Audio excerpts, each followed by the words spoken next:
Irmãos, nós estávamos fazendo alguns ajustes aqui, né? Mas já está tudo certo.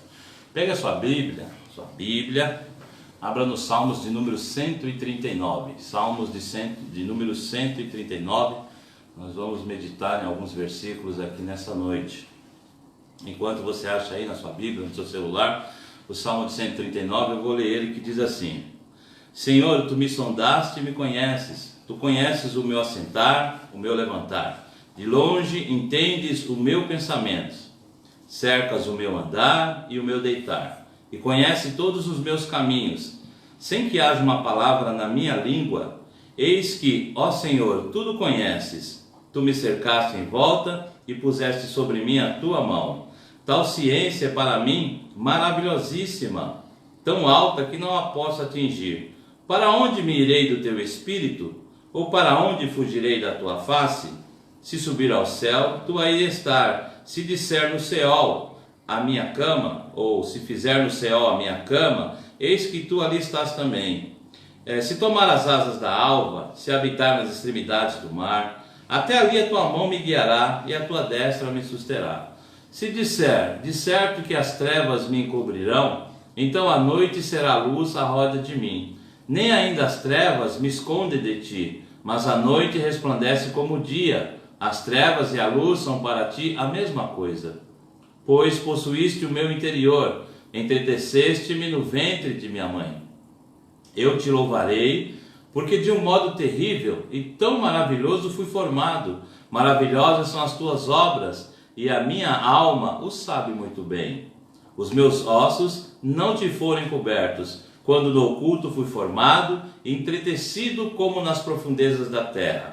Os teus olhos viram meu corpo ainda informe, e no teu livro todas essas coisas foram escritas, as quais iam sendo dia a dia formadas, quando nem ainda uma delas havia.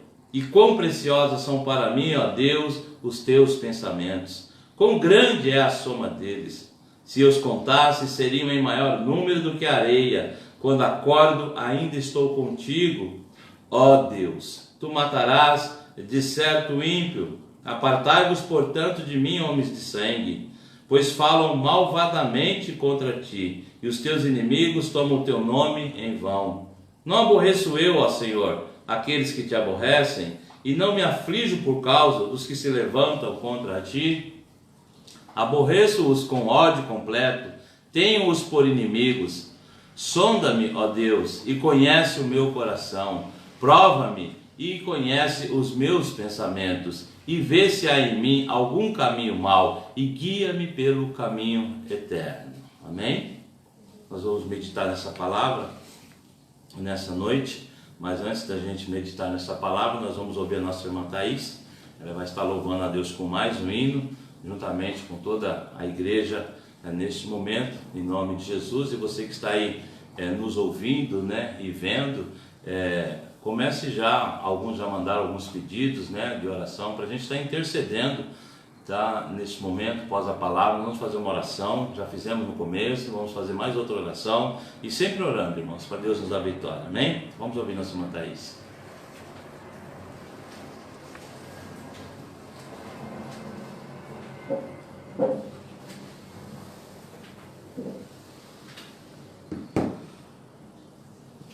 A paz do Senhor, amém?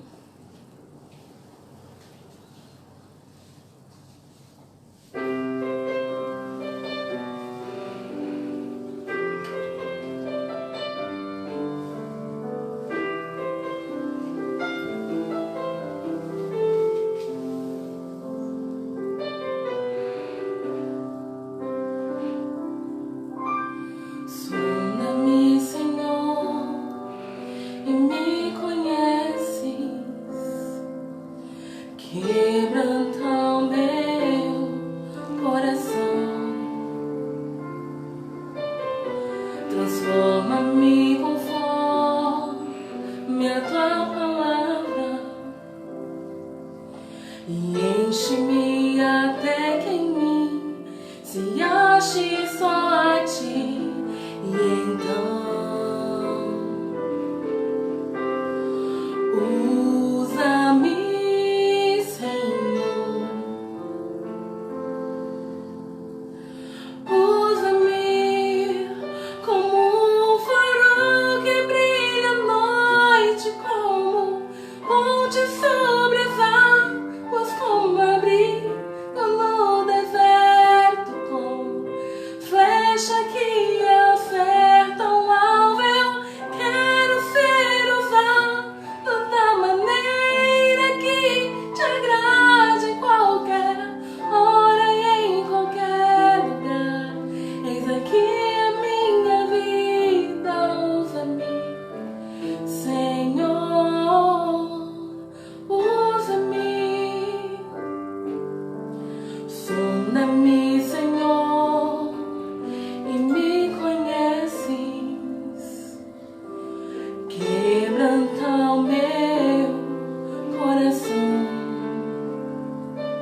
flecha que acerta um alvo, eu quero ser usado da maneira que te agrade em qualquer hora e em qualquer lugar.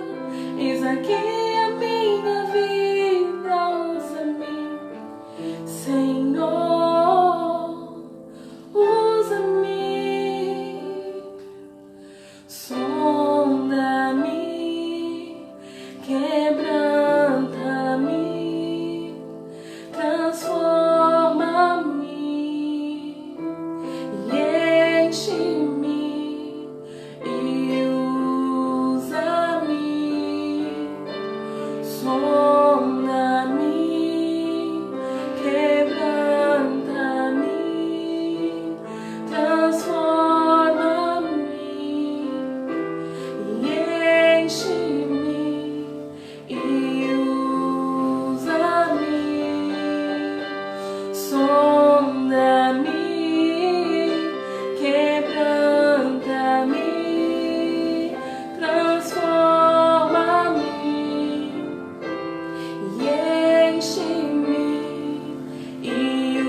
Amém, irmãos, que louvor maravilhoso, né?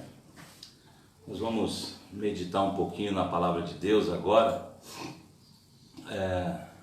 Deus estava aqui pensando, né? E esse tema que eu coloquei aí é meio curioso, né? O tema de hoje que a gente vai pensar aqui em alguns minutos é o vírus que adoece as emoções. Dentro desses salmos que nós lemos aqui, nós vamos meditar nos salmos 23 e 24, o versículo 23 e 24, né, que ele diz assim, os dois últimos versículos do Salmo 139, sonda-me, ó Deus, e conhece o meu coração, prova-me e conhece os meus pensamentos, e vê se há em mim algum caminho mau, e guia-me pelo caminho eterno. Na realidade, irmãos, quando a gente fala em vírus, a gente fala em doença. E nesse último ano que nós vivemos aí, 2020, estamos atravessando 2021, já acabando o mês 4, já estamos andando para metade do meio do mês já. E só se fala em vírus e às vezes tem outros vírus, irmãos, muito mais letal do que até mesmo esse que está matando muita gente, que a gente está vendo aí, o coronavírus, né? Mas eu quero trazer isso aqui para o lado espiritual e que a gente venha refletir nessa noite. É um autoexame que nós vamos fazer nessa noite. Esse hino que foi cantado muito bonito, né? Pedindo para que Deus nos sondasse e que Deus nos usasse, né? Mas a grande pergunta é: será que quando nós olhamos para dentro de nós, o que é que a gente enxerga? Já paramos algumas vezes para refletir nisso, irmãos? Já paramos para pensar, para olhar para dentro de nós? O que nós vamos enxergar dentro de nós? O que nós podemos identificar alguns vírus, né? Algum desses vírus que adoecem as emoções. Será que a gente pode fazer com coragem, irmãos, essa oração que o salmista fez? Será que hoje nós podemos fazer isso? Pedir para Deus sondar o nosso coração, para Deus nos provar.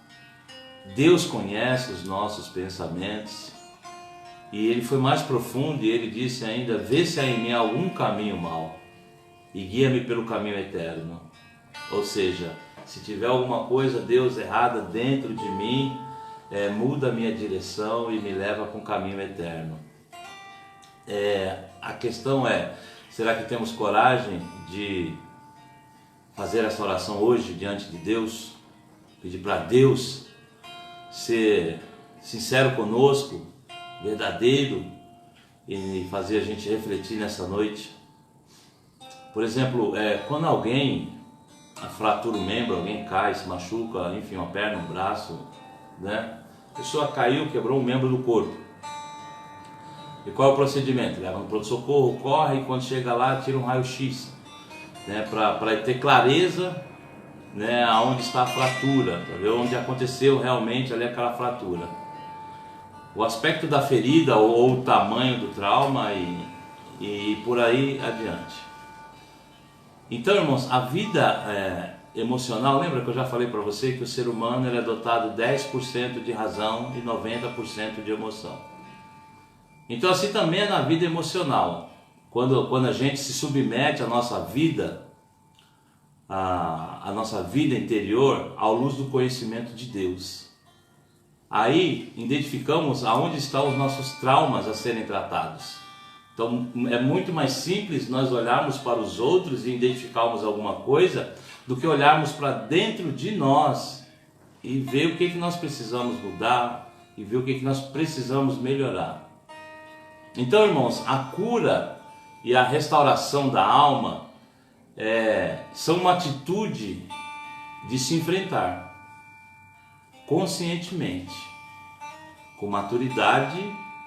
Os traumas não superados, irmãos, por exemplo, as memórias doídas, emoções feridas, enfim, curar é enfrentar, é o fato de trazer à frente.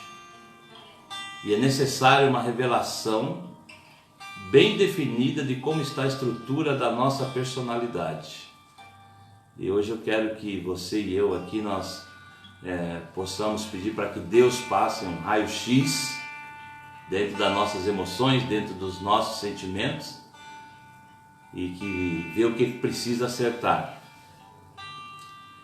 Nós precisamos identificar algumas rejeições, precisamos identificar alguns traumas e algumas feridas que vieram como modelo de autoridade ou que falharam, mas principalmente nossas escolhas erradas frente a essas falhas.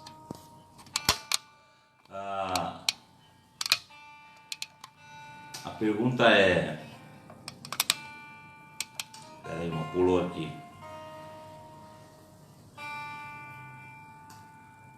Nossas escolhas erradas. Isso também pode trazer algum trauma. As nossas escolhas erradas. Muitas vezes as nossas emoções adoecem, não só pelas influências, mas também pelas escolhas erradas que a gente faz.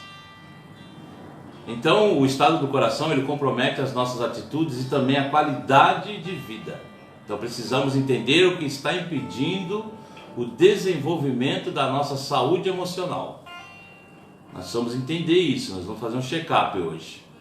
Então são muitas situações que podem adoecer as emoções. Nós vamos ver algumas aqui, tem várias, nós vamos falar só sobre algumas aqui, tá? Sobre algumas áreas, para a gente poder identificar.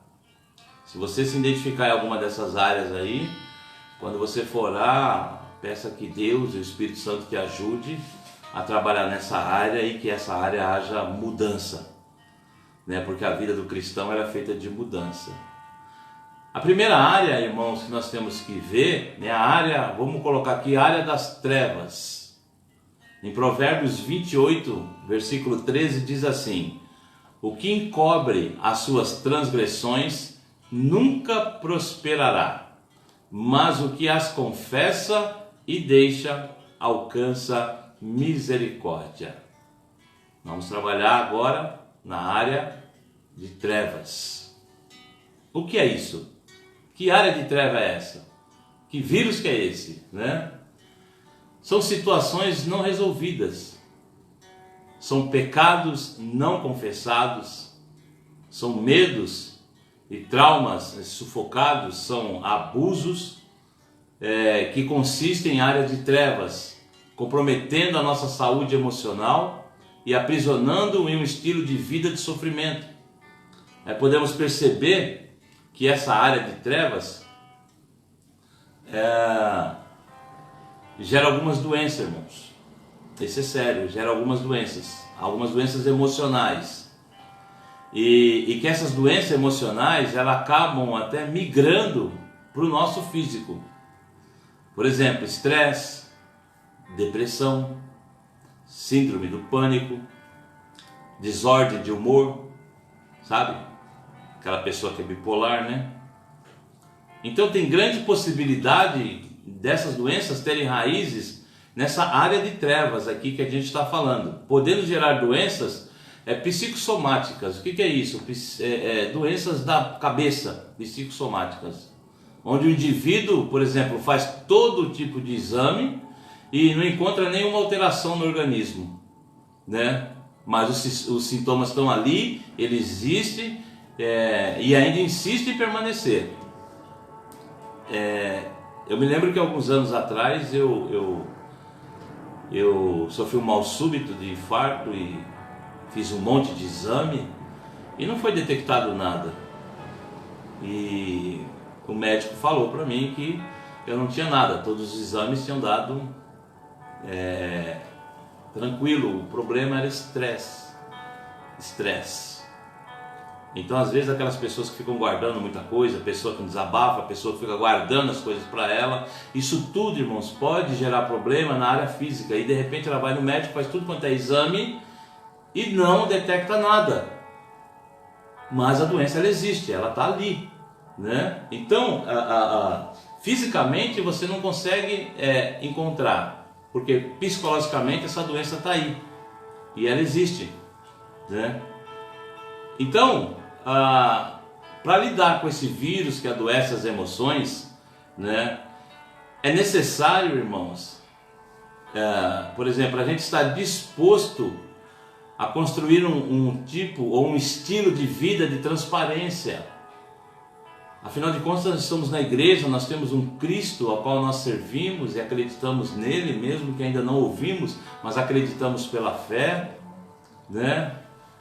E a gente precisa construir esse estilo de vida de transparência, porque às vezes a gente acha que não contando as coisas para a pessoa, isso vai resolver, né? A gente guardando, muito pelo contrário, isso só vai piorar a sua saúde física, né? Então, nós temos que viver uma vida de transparência, sabe? Se tiver que chorar, chora, se tiver que gritar, grita, se tiver que pular, pula, mas seja transparente, né? Nós temos que estar livre de situações ocultas e guardadas, sabe? Quanto mais transparente a pessoa for, mais livre ela estará desse vírus, sabe? Já viu aquele tipo de pessoa que não gosta de contar nada para ninguém, né? Não gosta que ninguém ajuda, não gosta que ninguém dê palpite na vida dela?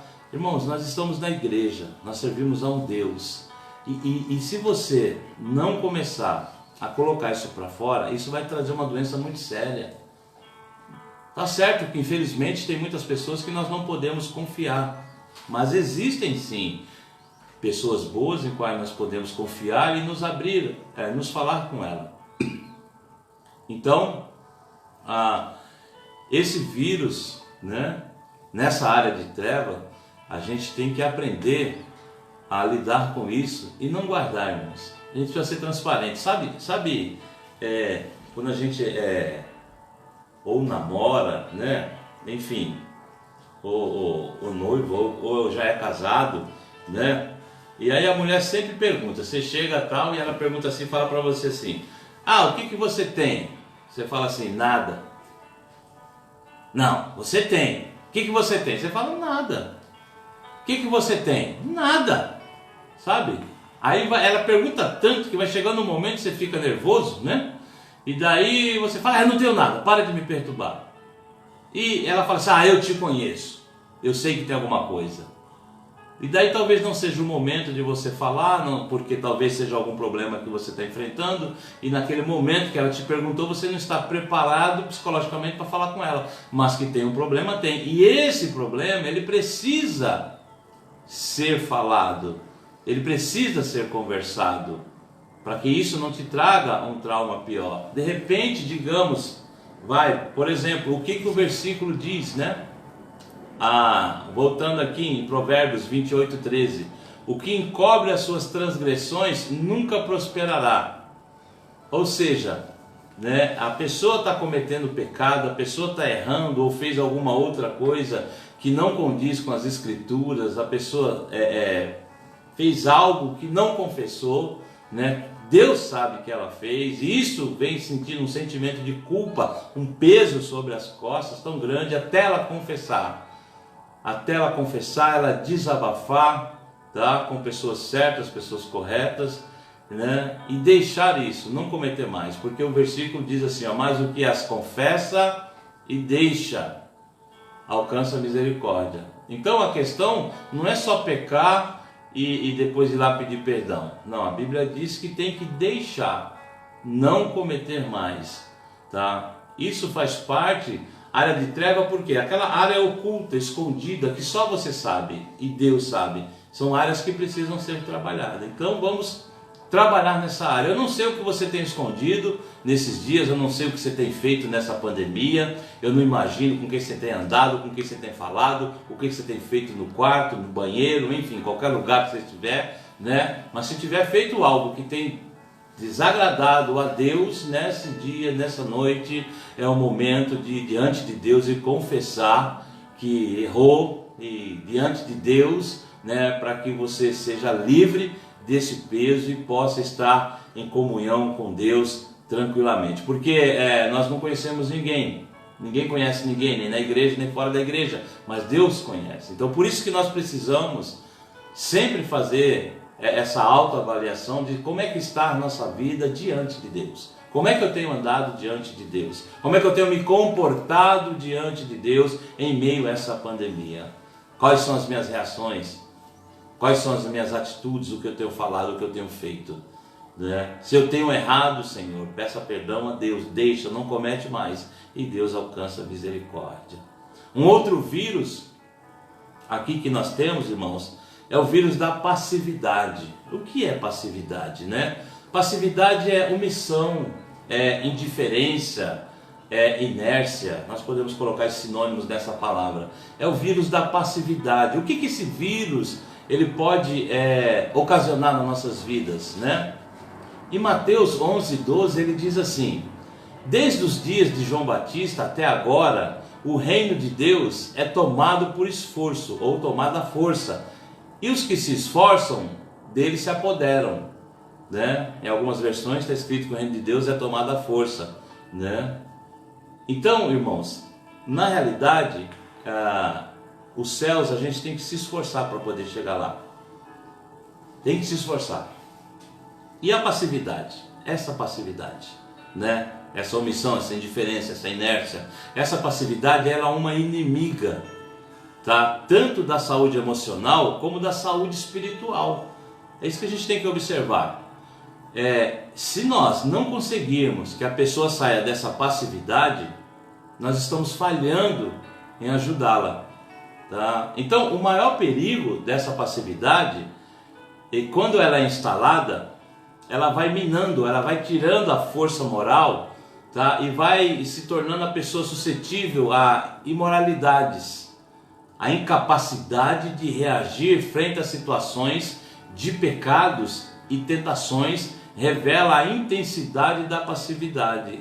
Ou seja, essa passividade, ela vai minando as nossas forças espirituais, né? A tentação vai vindo e a gente vai se acomodando e acaba até caindo e errando.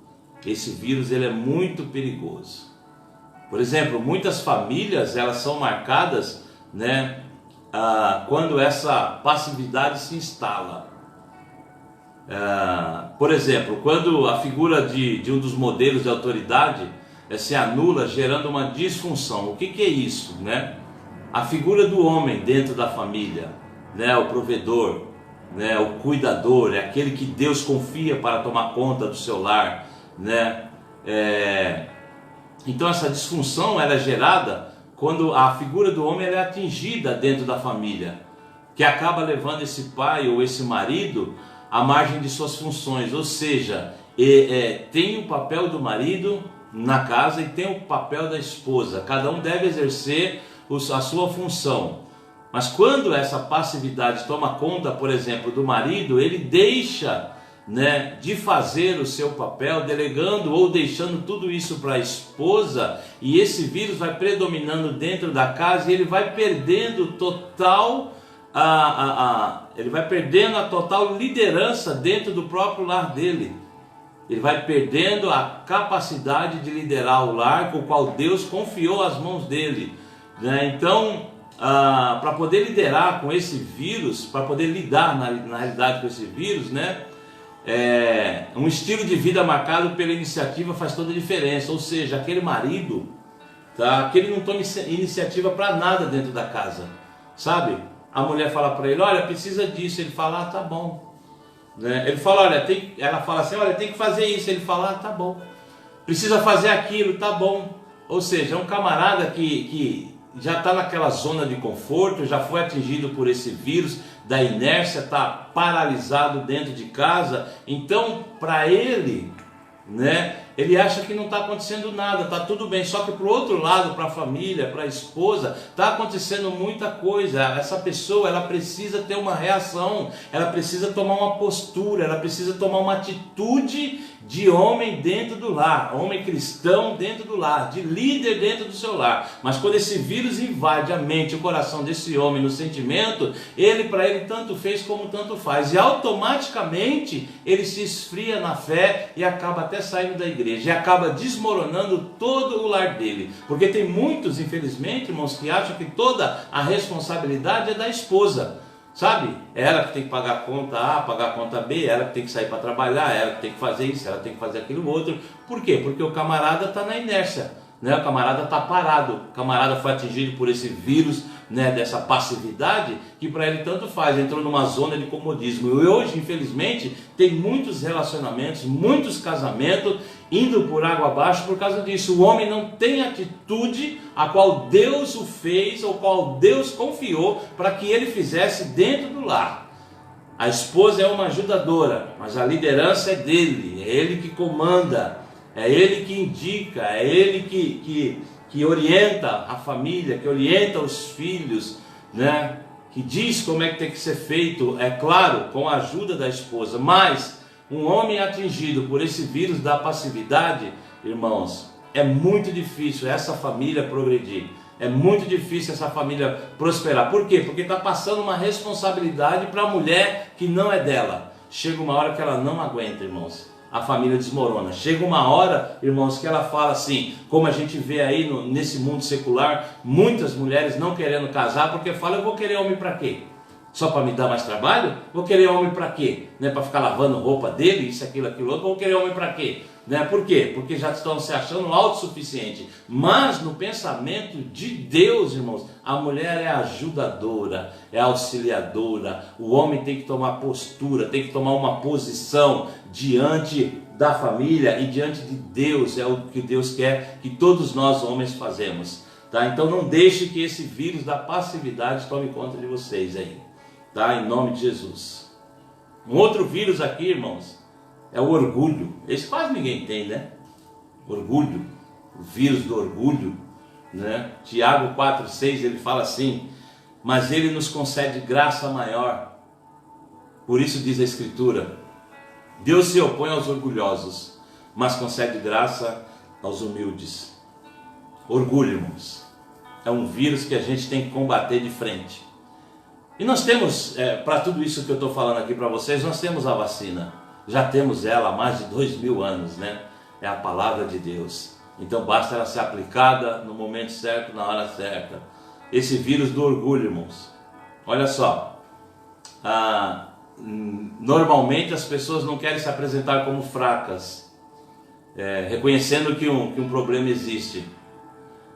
Então o que acontece? Elas constroem barreiras de autoproteção, tá? E elas não estão dispostas a se despir emocionalmente para serem curadas. Então ela acha que é autossuficiente, que ela pode tudo, que ela faz tudo, né? E aí ela cria essa barreira de proteção, né? Para a gente ter um exemplo muito grande aqui na Bíblia, como foi com Naamã, lá no 2 Reis, capítulo 5, do 1 ao 19, que os irmãos já conhecem a história de Naamã. Naamã, apesar de todo o seu status e toda a sua posição, né, a Bíblia declara que ele era leproso e precisava desesperadamente ser curado. Então a cura dele não foi somente física, mas também na alma. Ele se despiu de toda a armadura, ele teve que tirar toda aquela armadura, teve que tirar suas patentes, suas estrelas e principalmente o seu orgulho. Principalmente o seu orgulho, tá? Ele ali expôs as suas feridas e, seguindo o conselho do profeta, ele foi mergulhar 7 vezes no Jordão. E ao sair de lá ele estava curado.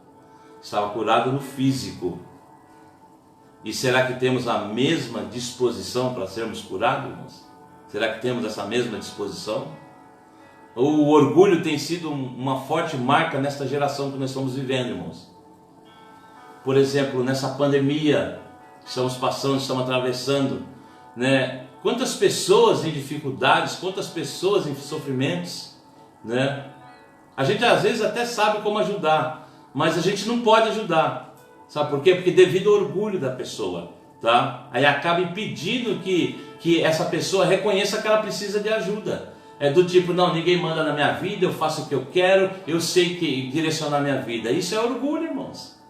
Precisa, em nome de Jesus, deixar essa capa do orgulho de lado e um precisa ajudar o outro, irmãos. Nós precisamos nos ajudar. A situação é difícil para todo mundo, né? Então que nessa noite, em nome de Jesus, esse vírus do orgulho caia por terra, que você seja vacinado com a palavra de Deus em nome de Jesus. Um outro vírus aqui, irmãos, é a religiosidade. Religiosidade, né?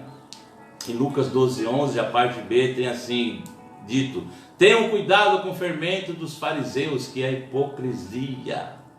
A religiosidade, irmãos, a gente tem que tomar um cuidado muito grande, irmãos, nós que estamos na igreja, para não cair ou para não ser contaminado com esse vírus da religiosidade. Até meio difícil falar isso, né? Estou falando meio devagar aqui para mim não errar, tá? A religiosidade, tá vendo? Religiosidade, tá?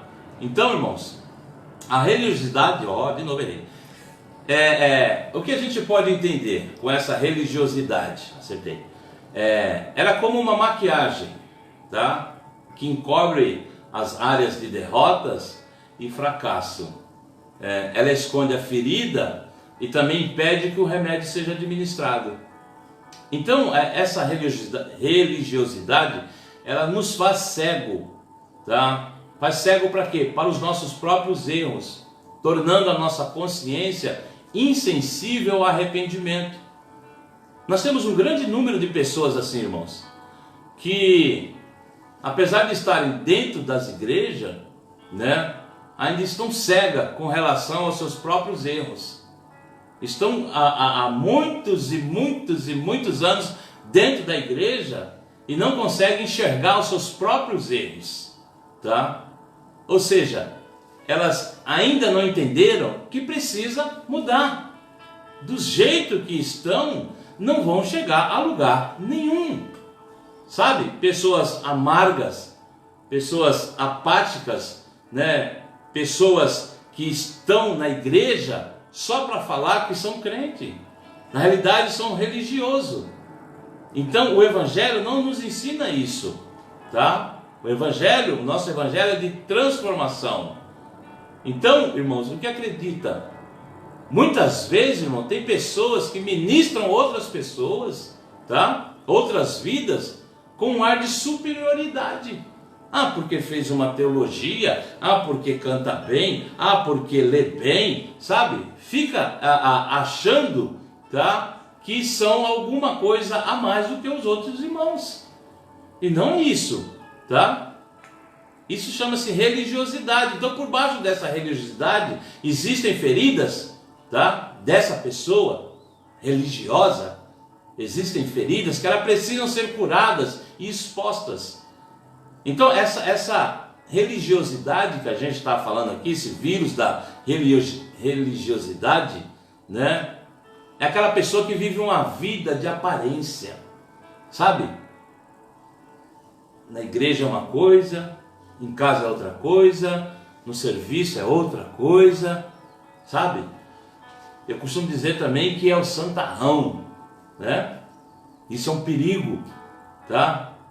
Então, há uma pessoa que vive de aparência na igreja, sem essência, tá? Regemos a nossa rotina baseada em rituais, vivendo em função do que os outros vão pensar ou falar. Não viva assim não, irmãos, em nome de Jesus.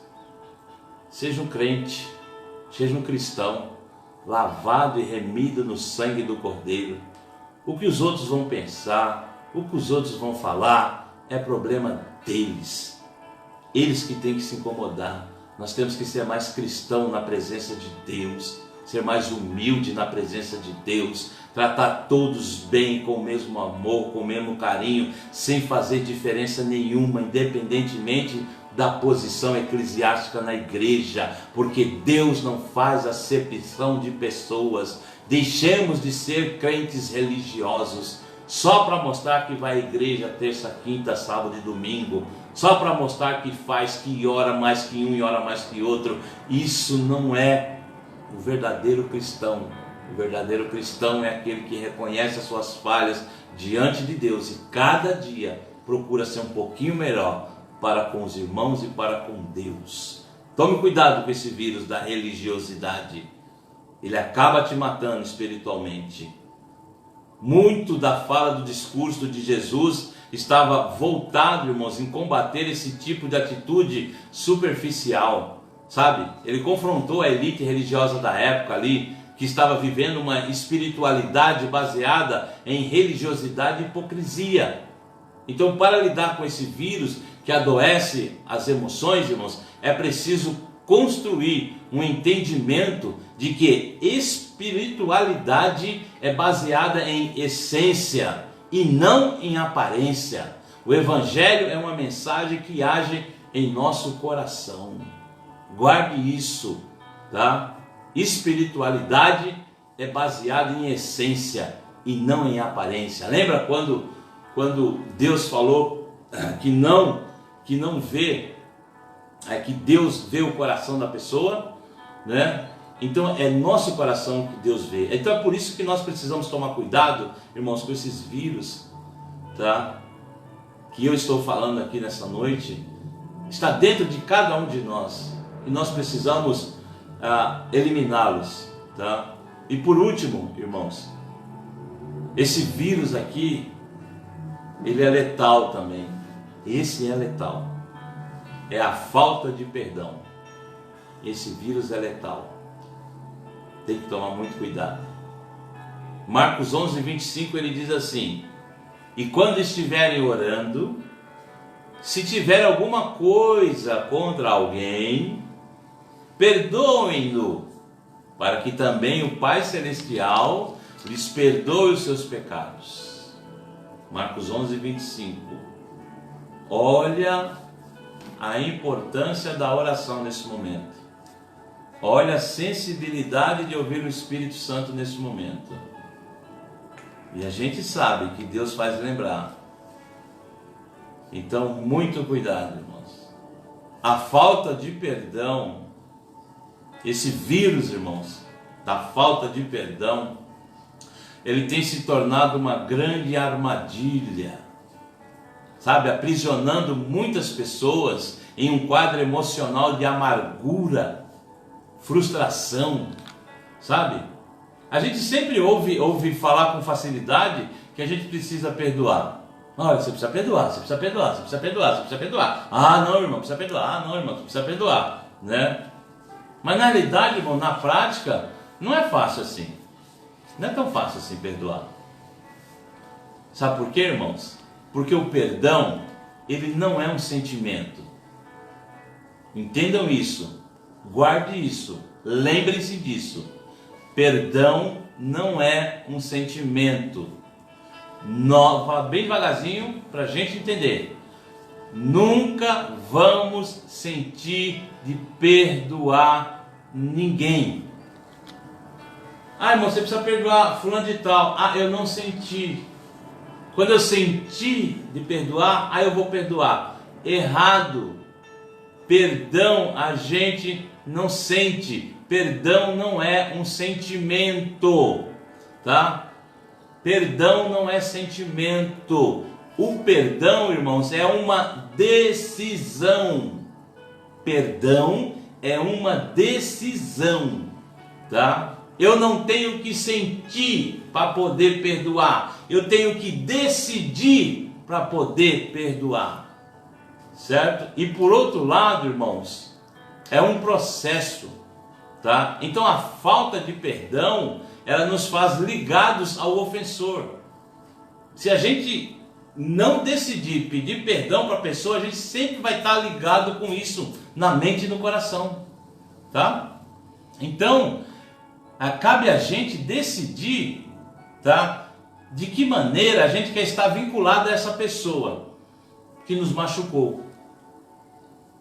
Aí que está a dificuldade. Não, eu decidi perdoar, tá? Agora, de que forma eu tenho que estar vinculado a essa pessoa? O ressentimento, o rancor, nos torna como amarrado às pessoas que nos ofenderam.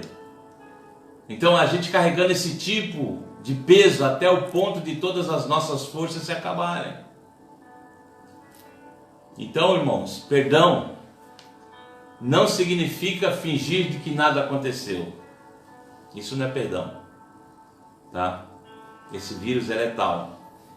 Não significa que nada aconteceu, mas sim uma decisão de renunciar à dor do orgulho. Lembra que eu falei lá atrás do orgulho?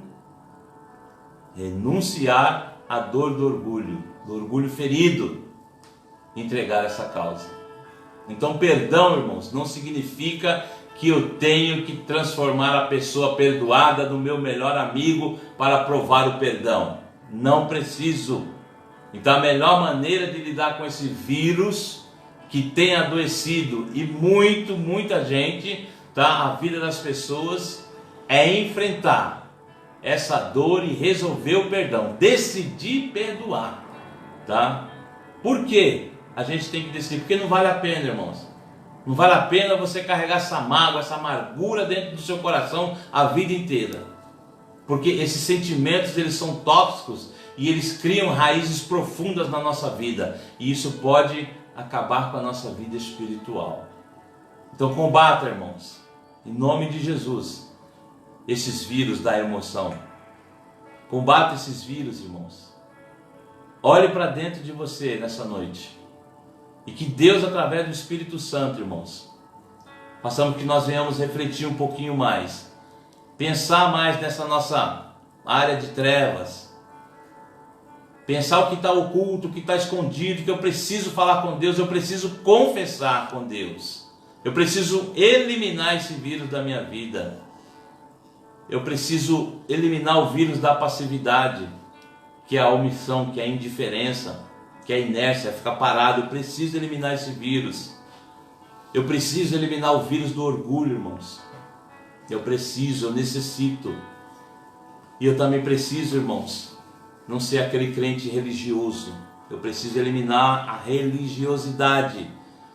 E eu preciso também, irmãos, aprender a decidir a perdoar. Então são esses o vírus, irmãos, que atacam as nossas emoções. Que nós venhamos refletir nesses minutos que eu falei com os irmãos aqui, que o Espírito Santo tenha falado ao seu coração, porque falou muito forte ao meu coração, e que nós precisamos resolver isso, cada um de nós. Que nem diz o salmista: sonda-me, ó Deus, e conhece o meu coração, prova-me e conhece os meus pensamentos, e vê se há em mim algum caminho mau, e guia-me pelo caminho eterno. E nessa noite, irmãos, possamos fazer essa oração em nome de Jesus. Em nome de Jesus, irmãos. Que esses vírus sejam eliminados em nossas vidas, porque a palavra foi ministrada, a palavra foi pregada. Agora cabe cada um de nós decidir aplicar em nossas vidas. Amém? Deus abençoe os irmãos em nome de Jesus. Nós temos aqui alguns pedidos de oração, irmãos. Nós vamos orar pela família da Carla, que está com Covid. O pai já saiu do hospital, o irmão dela continua na UTI e infelizmente a mãe faleceu. Tá? Muitas perdas ainda, irmãos. Nós vamos orar pelo nosso pastor Robson Leão. Ele está pedindo oração pela sua esposa, a nossa irmã Vanessa, né, que está gestante, né? E nesse momento ela está fazendo alguns exames lá no hospital. Tá quase para vir aí um bebezinho aí, está quase estourando, acho que é 7, 8 meses já que ela está, mas ela está nesse momento no hospital fazendo alguns exames. Vamos orar por essa família abençoada, tá? Vamos continuar orando pelo meu cunhado, o Ivanei, lá no Maranhão, tá? Ele se sentiu indisposto, está um pouco fraco, tá bom? Ele está com Covid também, que Deus possa restaurar a saúde dele, tá? E continuar orando pela nossa irmã Neide, tá? Irmãos, e amanhã nós ainda vamos obter, né, como é que nós vamos fazer os próximos cultos, tá? Nossos próximos cultos ainda, não tem nenhuma posição. Os irmãos fiquem atentos aí nas redes sociais, porque eu estarei postando, tá? Sobre os próximos cultos, sobre a ceia, enfim, para ver como é que nós vamos fazer, tá bom? Se for liberado presencial, a gente avisa, se não for, vamos continuar aí online em nome de Jesus, tá? Então, independentemente disso, a ceia vai ser no domingo, tá bom? A nossa ceia vai ser no domingo às 18 horas, tá? Os irmãos contribuam com o seu quilo, né? Podem deixar ali com a nossa irmã Vânia, da assistência social, nosso presbítero Davi, tá bom? Que nem nós fazíamos aí o ano passado, tá? E vamos continuar também orando pela nossa irmã Amanda, tá? Nossa irmã Amanda tá brigando aí, lutando pela vida, tá bom, irmãos? Com um bendito câncer aí que ela tem já há alguns anos, tá bom? Em nome de Jesus. Vamos orar? Feche os seus olhos. Senhor, meu Deus e meu Pai que estás no céu, Jesus querido, nós estamos aqui neste momento na Tua presença, ó Deus, te agradecendo, meu Pai, por tudo quanto foi realizado aqui nesta noite, e que nós possamos, Pai, sair daqui aprendendo, ó Deus, o que foi explanado nesta noite sobre as nossas vidas. Pai querido, eu te apresento a família da Carla, meu Pai, que eu não a conheço, mas o Senhor conhece, Jesus querido, que o pai já saiu do hospital, Senhor, a irmã continua na UTI, mas o Senhor é poderoso para restaurar essa família, Senhor, essa família que está enlutada, meu Pai querido, perdendo assim os seus entes queridos, Senhor. Meu Deus, que o Teu Espírito Santo também neste momento visita a nossa irmã Vanessa Leão, meu Pai, que está ali no hospital, ela está gestante, Senhor, está passando por alguns exames, ó Pai, que o Senhor, através do Teu Espírito Santo, Jesus querido, acalme o coração dela, a ansiedade, Senhor, dela e da família, Pai, entra com providência, dando vitória, Senhor, em nome de Jesus. Também, meu Pai, estamos orando pelo nosso irmão Ivanei, meu Pai, o meu cunhado que está ali no Maranhão, está se sentindo muito fraco, Deus, o Senhor pode, meu Pai querido, dar forças para ele, dar graça, meu Pai, repreender essa enfermidade maligna que tem assolado a terra, Senhor, dando vitória, Deus, em nome de Jesus, Senhor. Também te apresentando a nossa irmã Neide, meu Pai, que está ali também hospitalizada, Senhor, recebemos boas notícias nesse dia de hoje, que ela está melhorando cada dia mais, Senhor, ela se sente um pouco fraca, sabemos, de tanto medicamento, Senhor, mas o Senhor assim tem restaurado a vida da tua serva, também orando pela família dela, Senhor, que o Senhor possa estar dando vitória para eles, ó Deus, em nome de Jesus, meu Pai, te apresentando a nossa irmã Amanda, Senhor, nossa irmã Amanda, meu Pai querido, que está lutando, Senhor amado, assim terrivelmente contra esse câncer, Senhor. Meu Deus, entra ali onde ela estiver nesse hospital, na UTI, onde ela estiver internada, Pai, restaura, restabelece a tua filha, Senhor, traz para a nossa presença, Senhor, e o Senhor pode, Deus, curar, meu Pai, se é da tua vontade fazer um milagre em todas essas vidas que nós estamos orando e por todos aqueles que ainda estão pedindo oração, Senhor, por todos aqueles assim que desejam, meu Pai querido, uma intercessão. Estamos orando e crendo na vitória, Pai, que teu Espírito Santo seja conosco e nos abençoe em nome de Jesus, Senhor. Amém. Estenda as mãos para cá. Que o amor de Deus, a graça do nosso Senhor e Salvador Jesus Cristo, a comunhão e a doce consolação do Espírito Santo de Deus estejam com todos da igreja. Todos digam amém. Está terminado em nome de Jesus.